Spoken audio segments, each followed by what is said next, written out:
Bem-vindos ao Conversa de Jornalista, no nosso estúdio do livro, em plena Praça da Alfândega, durante a 70ª Feira do Livro. Neste estúdio, que é uma parceria com a Associação Rio Grandense de Imprensa e a Câmara Rio Grandense do Livro, e inúmeros outros parceiros.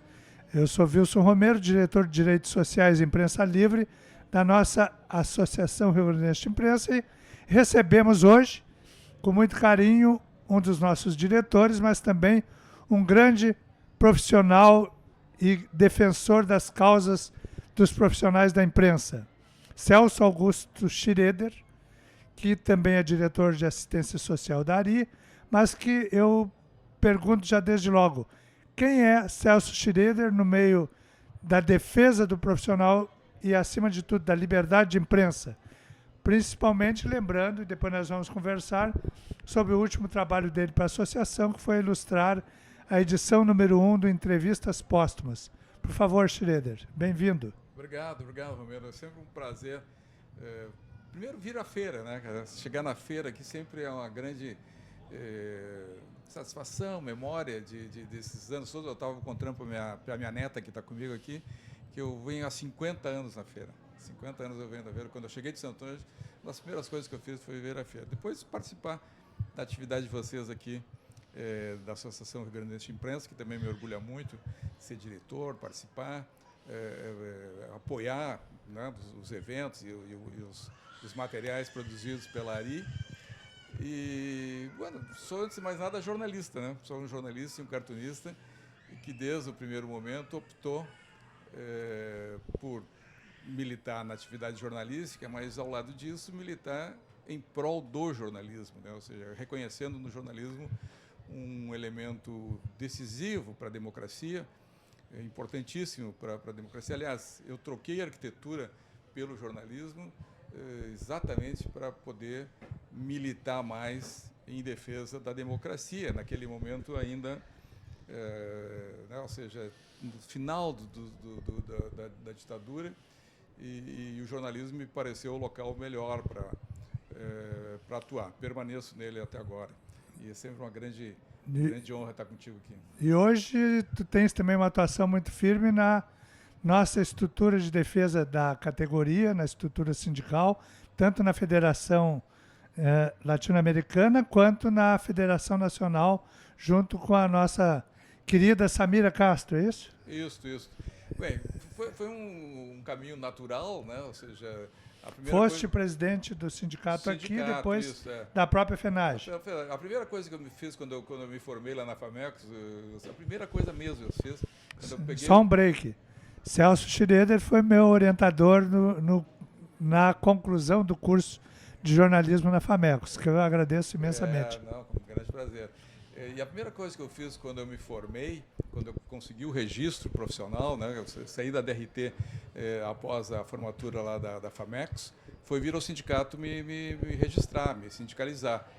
E a partir dali nunca mais saí do sindicato, ou seja, né, eu exerci a presidência do sindicato, depois fui para a Federação Nacional, fui para a Federação Latino-Americana, da qual eu também fui presidente, e cheguei à Federação Internacional, da qual eu fui vice-presidente. A FIGE, né? A FIGE, Yes.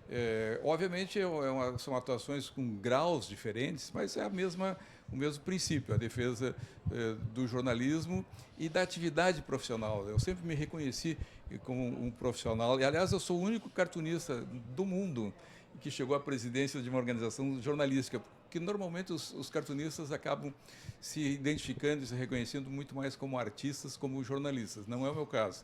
Eu desde sempre me identifiquei como jornalista e atuo no jornalismo usando o desenho, usando a arte, usando, né, uma outra linguagem, mas sou essencialmente um jornalista, tanto que eu sou chargista, eu não consigo ser cartunista. O Santiago, por exemplo, é o maior cartunista que eu conheço, o Santiago, o Quino e tal. Eu não consigo ser um cartunista no sentido de fazer humor universal, assim. Eu sempre acabo fazendo um humor localizado, pontuado, atuante, né, no cotidiano, da natureza... Factual, da natureza do jornalismo. Essa é a minha característica, meu cacuete.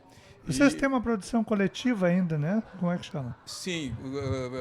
Bueno, eu trabalhei aqui no Correio do Povo, fui chargista do Correio do Povo, e depois nas minhas atuações sindicais, me retirei um pouco da atividade que eu adoro, gosto, me sinto muito bem dentro de uma redação e trabalhando em jornalismo. Com a minha saída, vamos dizer, das pontas de lança da FENAGE, da FIJ e tal, vindo mais para cargos um pouco mais recuados, me permitiu retomar. E minha aposentadoria da PUC também me permitiu eu retomar. Foste professor da PUC durante quanto tempo? 36 anos. 36 anos. Ou seja, exerci toda a minha atividade sindical sempre dando aula. Nunca abandonei. Fui muito cuidadoso com isso, porque eu sabia, eu tinha um pai que era técnico contábil, advogado, trabalhista, então ele sempre me alertou muito sobre o futuro, né? Então eu sempre cuidei muito assim para não me descuidar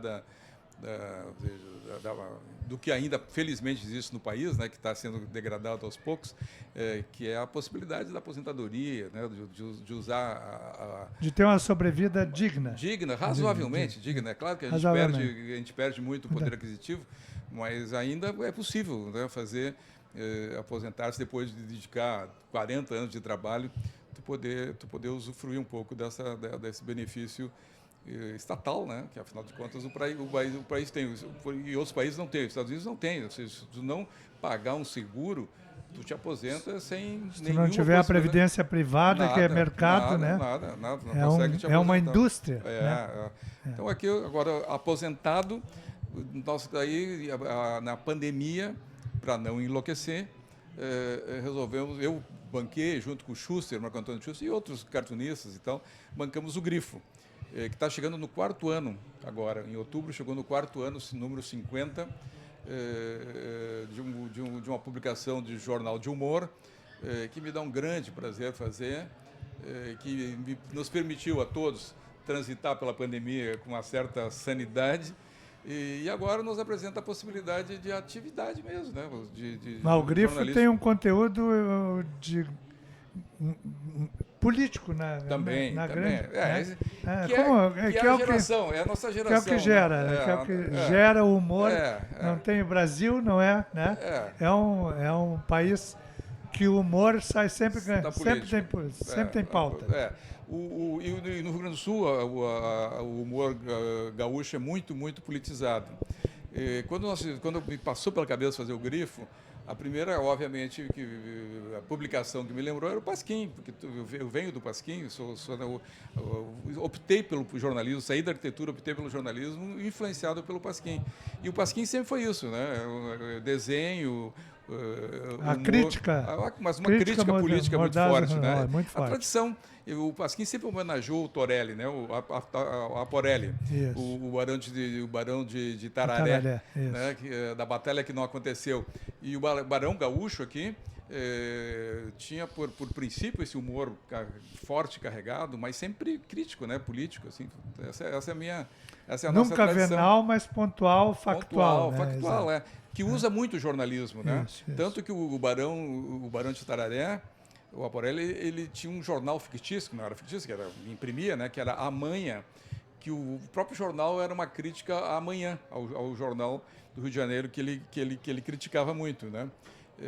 Também, ou seja, produzia para o jornal. Depois ele produziu almanacs e tal, mas todos vinculados à imprensa, de alguma maneira, né? Que é o que é a nossa tradição e nós continuamos fazendo. Mas, na realidade, o humor político ou o cartoon político se renova independentemente do governante. Continua tendo uma vertente, uma semente muito forte em todos os governos, né? Todos os governos. Os governos, de uma maneira geral, embora eu não me proponho neutro, né?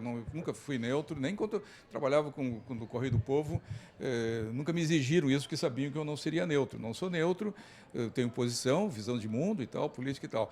Mas, ao exercer a atividade jornalística, eu sempre disse para todo mundo, é possível tu ser repórter esportivo sendo colorado, que era o meu caso. Eu sou um colorado, sou um petista, sou um socialista, mas isso não me impedia de fazer um jornalismo de humor, inclusive crítico. Profissional e crítico aos governos petistas, aos governos que houvesse, né?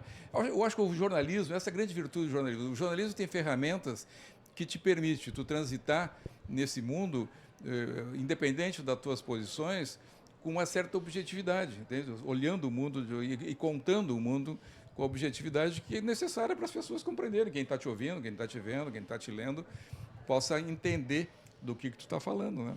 Como líder sindical, como é que tu vê hoje o jornalismo cada vez mais oligopolizado, cada vez mais pejotizado e, acima de tudo, diminuindo o espaço como os sistemas de integração das redações, multimídias, inteligência artificial? Que cenário nós temos no nosso meio profissional? É terrível. É uma das coisas mais tristes para mim.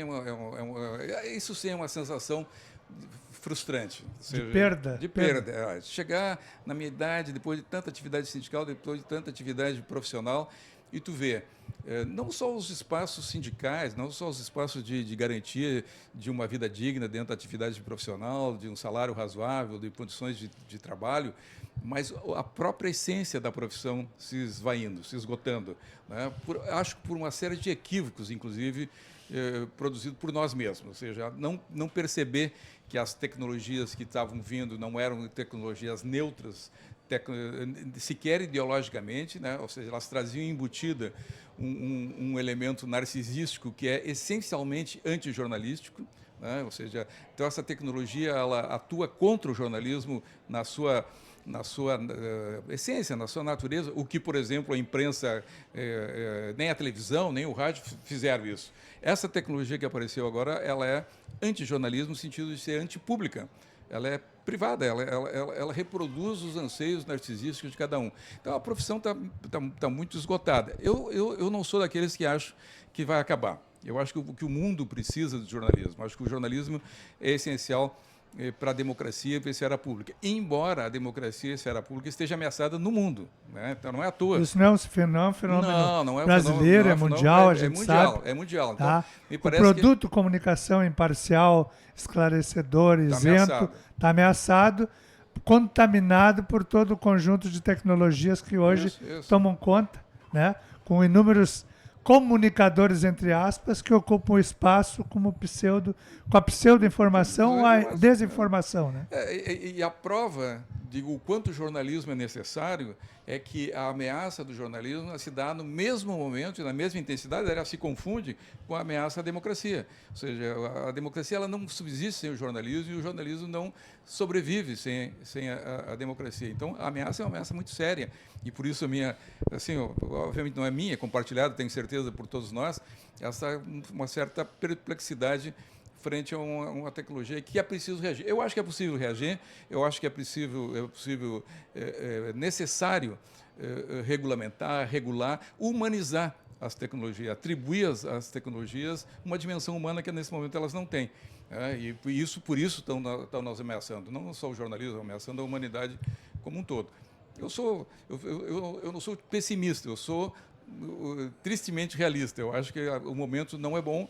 Acho que é possível. Mas nós temos que ter clareza sobre a tentativa de ocupar esse espaço e, acima de tudo, de percebermos o que está encaminhando para a desinformação, para tumultuar o ambiente. Nós vimos agora na campanha eleitoral municipal em que jornalistas sofreram mais de 40 mil ataques digitais, né? Virtuais, e isso contaminou uma parte do processo, embora não tenha inviabilizado, mas prejudica imensamente a intenção ou a pretensão de quem quer comunicar algo, né? E mais, não é só ameaças, digamos, de vontades autoritárias. É um modelo econômico sufocante, é um modelo econômico inviabilizante da atividade jornalística, né? Ou seja, que não só os jornalistas, particularmente, pessoalmente, sofrem isso, as empresas de uma maneira geral. E as empresas e o Brasil ainda sofrem uma outra ameaça, que é uma ameaça mundial aterrorizante, que é a presença dos grandes players internacionais impondo uma realidade fictícia, maluca, né, que intervém nas democracias e, pior, drenam os recursos da atividade jornalística toda para fora sem deixar quase nada. Então, os monopólios brasileiros que já nos ameaçavam do ponto de vista interno e nacionalmente, e a gente sempre brigou contra, no sentido de democratizá-los, hoje esses próprios monopólios estão ameaçados por esses grandes oligopólios internacionais que impõem vontades completamente alheias ao interesse brasileiro, ao interesse... Aliás, as nações estão reagindo a isso, né? E cada vez mais a gente vê a dificuldade de democratizar a comunicação, porque de fato dependemos de quê? De recursos. E os recursos estão concentrados ou nos grandes oligopólios ou no poder executivo ou legislativo, que hoje, infelizmente no Brasil, cada vez mais caminha para a direita, para um poder conservador, mas mesmo não sendo de direita, isso cada vez mais é concentrado, né? Eu acho que no Brasil houve um fenômeno, que é um golpe, na verdade é um golpe que vai ser estudado como tal, um golpe no sentido de ruptura institucional, que é o sequestro do orçamento nacional pelo legislativo. Né? Isso é um absurdo, porque sequer ele volta no sentido de benefício público. Né? Ele se esvai através das mãos, né, dos deputados como troca, como moeda de troca, e isso inviabiliza o executivo, por um lado, e sequestra a democracia, por outro lado, na medida em que... Torna refém os governantes. Os governantes, esses grupos aí acabam determinando.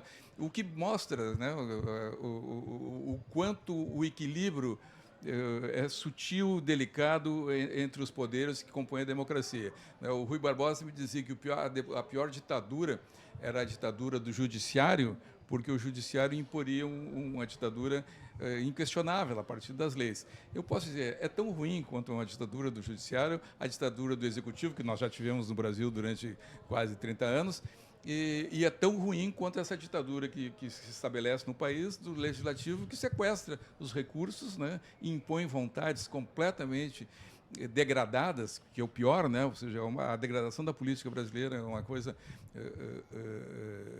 assustadora, né? E em grande parte, ela é fruto desse sequestro do orçamento e desse gigantismo que o parlamento brasileiro assumiu a partir de um determinado momento, né? E o que resta para o jornalismo independente ou profissional que quer o seu diploma? Essa nossa luta que é da federação, que é da Associação Rio Grandense de Imprensa, será que nós vamos ter sucesso nessa bandeira de reconquistar a exigência do diploma para o profissional de imprensa, ou cada vez fica mais difícil exatamente por essas circunstâncias que você nos...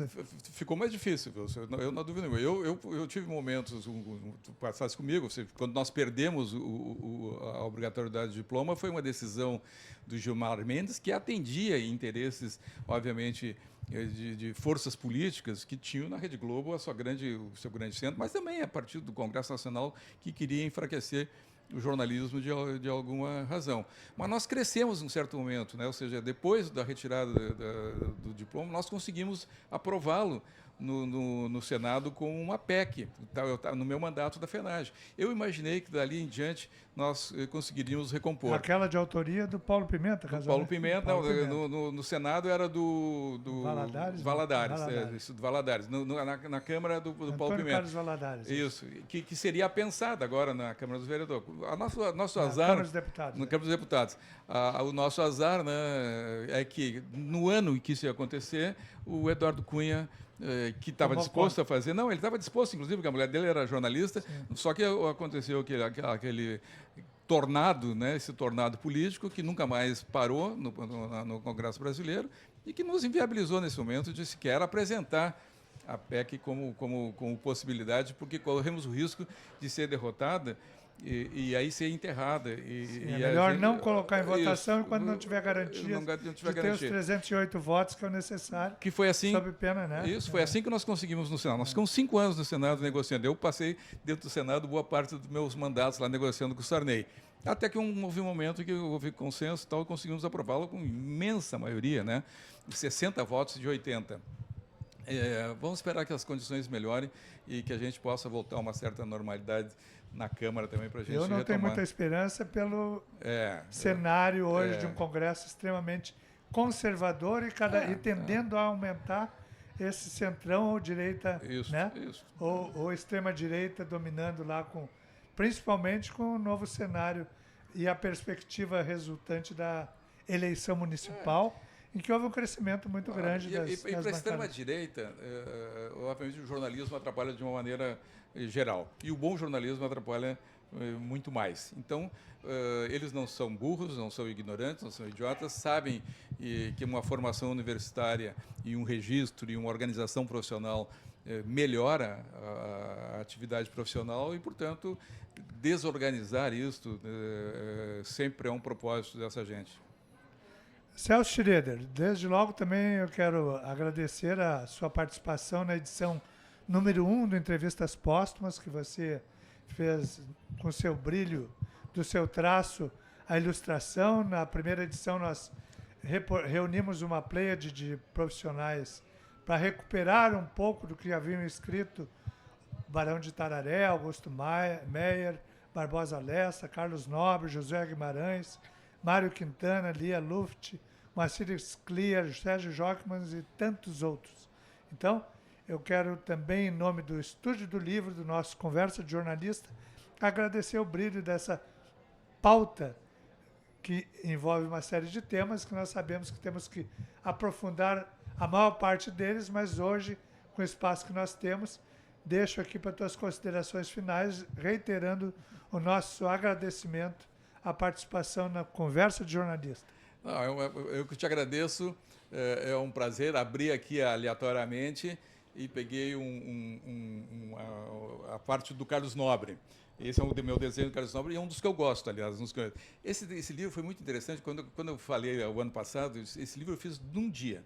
O Zé Nunes, o presidente Zé Nunes, me pediu e foi tão interessante, me provocou tanto, que eu imediatamente saí atrás das referências. A encomenda era caricaturar todos os jornalistas, eram, sei lá quantos eram. São 18, 14, sei lá, 14, 16, né? 16, era um monte, eu sei que era um monte.